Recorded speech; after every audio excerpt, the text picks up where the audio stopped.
જય શ્રી કૃષ્ણ.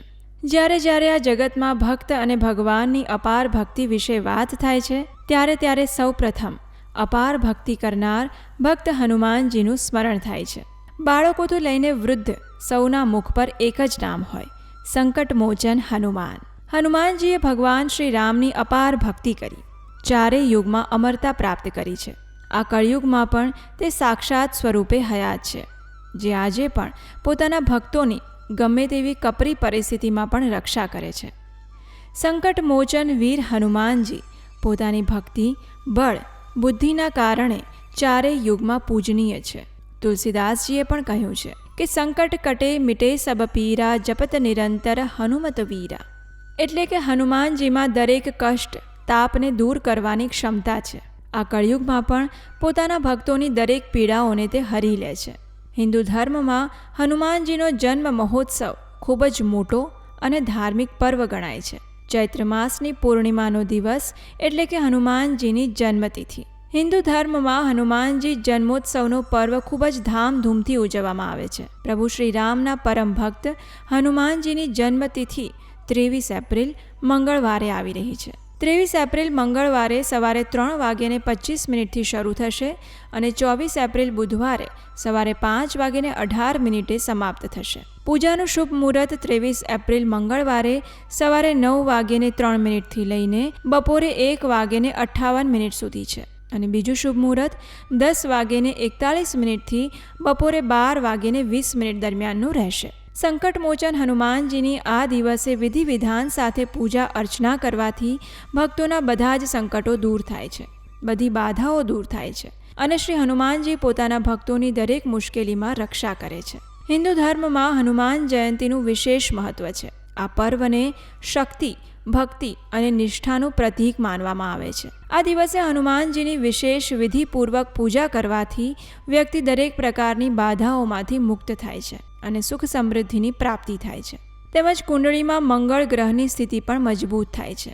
શનિદેવ સંબંધિત પડકારો પર નિયંત્રણ મેળવવા માટે હનુમાનજીનું વ્રત શુભ ગણાય છે. હનુમાનજીનો જન્મ ઉત્સવ ભક્તો ખૂબ જ ઉત્સાહ સાથે ઉજવે છે. લોકો આ દિવસે હનુમાનજીના મંદિરે જઈ તેમની પૂજા અર્ચના કરે છે. ખાસ પ્રકારના વ્યંજનનો હનુમાનજીને ભોગ અર્પણ કરાય છે. તેમાં માલપુઆ, બુંદી અને બેસનના લાડુ હનુમાનજીને અવશ્ય ધરાવવામાં આવે છે. આ દિવસે હનુમાનજીને ચમેલીના તેલમાં સિંદૂર ભેળવીને ચડાવવામાં આવે છે. આની પાછળ એક પૌરાણિક કથા જોડાયેલી છે. કહેવાય છે કે એક સમયે માતા સીતા પ્રભુ શ્રી રામની લાંબી આયુ માટે પોતાની માંગમાં સિંદૂર ભરી રહ્યા હતા. ત્યારે હનુમાનજીએ જોયું તો તેમનાથી રહેવાયું નહીં અને તેમણે માતા સીતાને કુતૂહલતાથી પૂછ્યું, માતા, તમે આ સિંદૂર કેમ ભરી રહ્યા છો? ત્યારે માતા સીતાએ કહ્યું, મારા પતિ પ્રભુ શ્રી રામના આયુષ્ય અને સૌભાગ્ય વધે તે માટે પોતાની માંગમાં હું સિંદૂર ભરું છું. આ સાંભળી હનુમાનજીને થયું કે માતા સીતાના એક ચપટી સિંદૂર ભરવાથી પ્રભુ શ્રી રામના આયુષ્યમાં વૃદ્ધિ થઈ શકે છે, તો આખા શરીર પર સિંદૂર લગાવવું જોઈએ. અને તેમણે એવું જ કર્યું. તેમણે પોતાના આખા શરીર પર સિંદૂર લગાવી દીધું. આ જોઈને માતા સીતા પ્રભુ શ્રી રામ પ્રત્યે હનુમાનજીની ભક્તિથી પ્રસન્ન થયા અને તેમને વરદાન આપ્યું અને કહ્યું કે જ્યારે પ્રભુ શ્રી રામ અને મારું નામ લેવાશે ત્યારે અમારી સાથે તમારી પણ જય જયકાર થશે. અને આ જ કારણથી તેમને સિંદૂર અર્પિત કરવામાં આવે છે. આ પર્વના દિવસે મંદિરોને જાત જાતના ફૂલોના તોરણથી સજાવવામાં આવે છે. રામ મંદિરમાં વિશેષ રીતે હનુમાન જયંતી ઉજવવામાં આવે છે.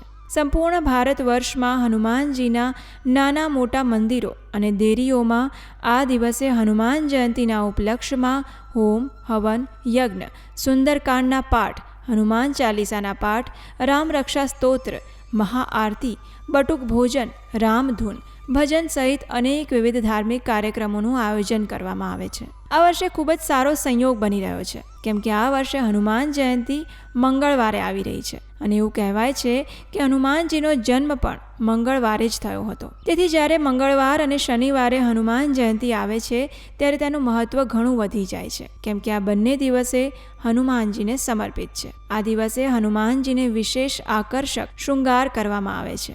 સુંદર વસ્ત્ર, ફૂલ અને જનોઈ અર્પણ કરાય છે. કહેવાય છે કે પ્રભુ શ્રી રામની સહાયતા હેતુ શિવજીના 11મા રુદ્ર અવતાર તરીકે હનુમાનજી આ પૃથ્વી પર અવતરિત થયા હતા. હનુમાનજી શિવજીના અંશ છે. હનુમાનજી સપ્ત ઋષિઓમાંથી એક છે.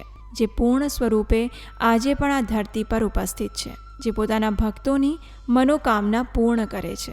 શાસ્ત્રોમાં કહ્યા અનુસાર પ્રભુ શ્રી રામે હનુમાનજીને અમર થવાનું વરદાન આપ્યું હતું અને ત્યારથી જ હનુમાનજીએ ગંધમાદન પર્વત પર નિવાસ કર્યો અને તે જ સ્થાન પર આજે પણ કળિયુગમાં ધર્મના રક્ષકના રૂપે હનુમાનજી નિવાસ કરે છે. આજે પણ હનુમાનજી અજર અમર દેવતા છે, 7 ચિરંજીવોમાંથી એક છે. હનુમાનજી આપણને શક્તિ, ભક્તિ, સમર્પણ, શ્રમની પ્રેરણા આપે છે. હનુમાનજીનું ચરિત્ર પવિત્ર અને મધુર છે. શ્રી રામ અને લંકાપતિ રાવણનું યુદ્ધ થયું હતું, તેમાં શ્રી હનુમાનજીએ શ્રીરામની સહાયતા કરી હતી. લક્ષ્મણજીને સંજીવની બુટી દ્વારા ફરી જીવિત કર્યા. હનુમાનજીને પવનપુત્ર, સંકટમોચન, બજરંગબલી વગેરે અનેક નામોથી ઓળખવામાં આવે છે. હનુમાનજી દરેકના કષ્ટો દૂર કરે છે અને તેથી તેમને કષ્ટભંજન દેવ પણ કહેવાય છે.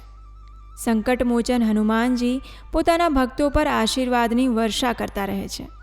સાચા હૃદયથી જે ભક્ત હનુમાનજીની ભક્તિ કરે છે તેમની સહાયતા કરવા હનુમાનજી અવશ્ય આવે છે અને પોતાના ભક્તોની રક્ષા કરે છે.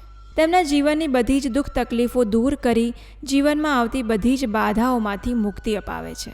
તો ચાલો આવનારી હનુમાન જયંતીના અવસરે પ્રભુ શ્રી રામના શુદ્ધ ભક્ત હનુમાનજીના ચરણ કમળમાં આ પ્રાર્થના અર્પિત કરીએ. મનોજવમ મારુતતુલ્ય વેગમ જીતેન્દ્રિયમ બુદ્ધિમતાં વરિષ્ઠમ વાતાત્મજં વાનરયુથમુખ્યમ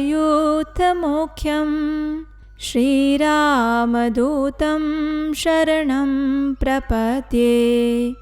હું શ્રી રામના દૂત હનુમાનજીની શરણ લઉં છું, જેનું મન પવન જેટલું ઝડપી છે, જેમણે ઇન્દ્રિયો પર વિજય મેળવ્યો છે, જે જ્ઞાનીઓમાં શ્રેષ્ઠ છે, જે પવનના પુત્ર છે અને જે વાનરોમાં શ્રેષ્ઠ છે, એવા હનુમાનજીને હું વારંવાર વંદન કરું છું. હનુમાન જયંતીના અવસરે હનુમાનજી સાથે જોડાયેલ અનેક પૌરાણિક કથાઓ સાંભળવા માટે તમારા પોતાના ચેનલને યાદથી સબસ્ક્રાઈબ કરી લો અને નોટિફિકેશન બટન પણ ઓન કરી લેજો કે જેથી આવનારી સુંદર પૌરાણિક અને મધુર કથાઓ તમારા સુધી સરળતાથી પહોંચી જાય. આ ચેનલને અને આ વિડીયોને તમારા મિત્રોને પણ શેર કરી આપો, જેથી તેમને પણ હનુમાનજીની વિશેષ કૃપા અને આશીર્વાદ મળી રહે. જય શ્રી કૃષ્ણ.